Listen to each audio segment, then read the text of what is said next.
दोस्तों, यह कहानी है एक छोटे से गांव के दो दोस्तों मोहन और बोहन की, जिनका दिन निकलता था हंसी मजाक में और उनकी मस्ती भरी कहानियों में। गांव में एक दिन मोहन और बोहन ने सुना कि गांव के पास जंगल में एक पुरानी किताबों की खोज करने वाले स्वर्गीय तरीके से आने वाले एक यात्री ने एक बड़ा खजाना छिपाया है। इसने एक मैप भी छोड़ा है जिससे खजाने का पता लगा सकता है। मोहन और बोहन ने सोचा कि यह उनका मौका है एक नए और मजेदार साहस की शुरुआत करने का। वे दोनों बहुत उत्साहित होकर जंगल की ओर चल दिए।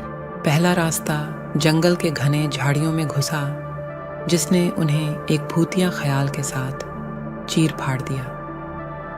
मोहन और बोहन ने एक दूसरे को चींता देने के बजाय दौड़ना चुना, लेकिन उनका दौड़ना भी कुछ खास नहीं था। उन्हें उनकी पैंट ट्री में फंसी हुई दिखाई दी और गांव वालों की हंसी का एक और बहाना बन गया। जब वे अगले जंगल में पहुंचे, वहां उन्हें एक बड़ी सी झील नजर आई। मोहन और बोहन ने उसमें तैरने का फैसला किया, लेकिन उनके तैरने का तरीका बहुत ही अनोखा था। उन्होंने नहाने की बजाय तैरते हुए दूसरे तरफ जा रहे लोगों को अपने हंसी हजूते का मजा देने का नाटक किया। झील में तैरने के बजाय उन्होंने झील की ओर से गुजरने वालों को चिढ़ाया और सबका मजाक बना दिया। खोज करते हुए वे एक गुफा पर पहुंचे, जिसमें खजाने के लिए नकली मुहर बनाने वाले गुफा का दरवाजा था। मोहन और बोहन को यह सोचकर बड़ी खुशी हुआ कि अब तो खजाना इनके हाथ है। गुफा के अंदर उन्हें एक बड़ी सी स्वर्गीय किताब मिली, जिसमें खजाने के बारे में और भी जानकारी थी।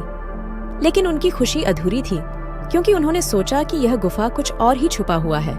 मोहन और बोहन ने गुफा के हर कोने में तलाश की और फिर उन्होंने एक बड़े से सुरंग को खोजा। वे सोचने लगे कि यह सुरंग उन्हें खजाने तक पहुंचा सकती है। सुरंग में पैर डाले फटे जूतों के साथ वे भयंकर धूप में बाहर निकले और अचानक सामने एक साधु बाबा खड़े थे। बाबा ने उनसे पूछा, तुम्हारी खोज कैसी चल रही है बच्चों? मोहन ने उत्साहित होकर कहा, हम खजाने की खोज कर रहे हैं बाबा जी। हमारे गांव वालों ने सुना है कि यहाँ एक बड़ा खजाना है। बाबा ने मुस्कुराते हुए कहा, बच्चों, सच्चा खजाना वही है जो हम दिल से महसूस करते हैं, जो हमें खुशी देता है। यह खजाना कहाँ मिलता है, वह तुम्हें पहुंचा ही देगा। मोहन और बोहन ने बाबा के वचनों को समझा और अपने गांव वापस लौट आए। जब वे गांव में पहुंचे, वहां उन्हें सब गांव वाले हंसी मजाक के मूड में मिले। वे जानते थे कि खजाना वास्तविक तौर पर हंसी और मजाक में है। इसके बाद से मोहन और बोहन ने गांव को हंसी और मजाक का माहौल बनाए रखा। उनके अनोखे किस्से और मस्ती भरी हरकतें सभी को हंसी में डाल देती थीं। और इस प्रकार मोहन और बोहन की मस्ती भरी कहानी ने सिखाया कि असली खजाना हंसी और खुशी होती है, जो हमें दिल से आती है और जो हमें दुनिया के सारी गुफाओं में ले जाती है।